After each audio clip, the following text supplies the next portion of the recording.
Hey,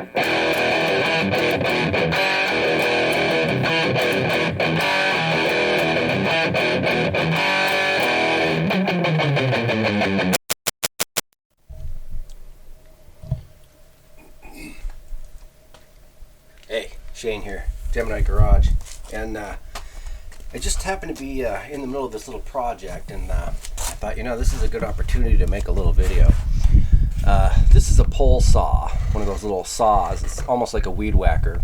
It's got a gas-powered engine on it here, but one of the main problems with these engines and things over time, especially with today's fuel, is you end up with this, which is a nice dried up broken piece of hose that's broken off of the carburetor here. Some of it's probably left in here. There's two hoses. These more modern engines, they use the primer bulb system. I'm kind of partial to the old stuff where they just used a choke and a carburetor, and that you had a fuel line and that was it. But because you got a primer bulb here, one of these lines is a suction line, and that's hooked up to the fuel filter, and then the other one is a return line for the excess fuel or whatever to go back into the tank when you're priming it. Anyways, one of the problems with trying to replace this line, here's a new piece of it here. One of the problems with trying to replace this stuff is trying to get it back down into the tank or whatever hole that it may be going into. It's kind of hard to see. I'll see if I can get a shot of it here. But you've got just a really tiny little hole there. Right, where is it? Oh, up. Right there. And I mean, that thing's probably maybe, get done zooming and set the camera back down here. That thing is probably maybe,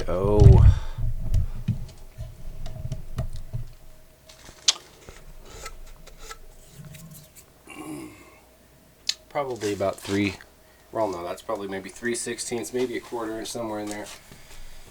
But the problem is you got your new piece of hose, you can put it on the carburetor, no problem there. But the problem is getting it back down into this tank here.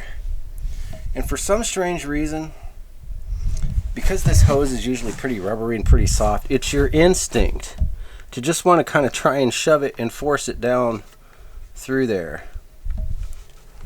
And it starts loading up on itself, and it starts doing this thing where when you push it, it starts making it fatter, right? And then it won't go down into the hole. So what you do when you got a situation like that is you take your piece of hose like this, you get some scissors, some nice sharp ones, and you take, and the hose right like it is now is just cut flat like a regular cut. But what you want to do is take and cut it, put it in your scissors at a bit of an angle like this, and cut it like that. So now instead of a flat end like this, you've kind of got this pointier end like that. And then you take that pointy end, and then that just kind of will feed right down into that hole there. And then what you can do, I mean, it'll start loading up on itself and making itself a little bit fat again, but you've already got that pointy part down in there. So then what you do is you just take your needle nose, needle nose pliers, or maybe you got a pair of bent needle noses like these that have a 90-degree jaw on there, and you just reach that up in there and grab a hold of it and pull it in. And I mean, you can pull as much through there as you want now.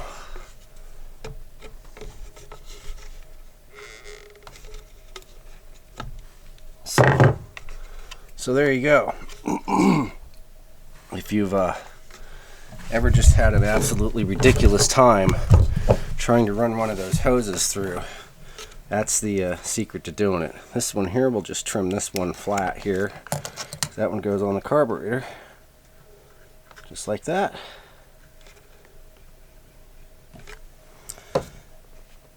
And this hose here seems to be a different kind of hose. This is more of a black plastic hose instead of this other yellow stuff. And I think it's still working.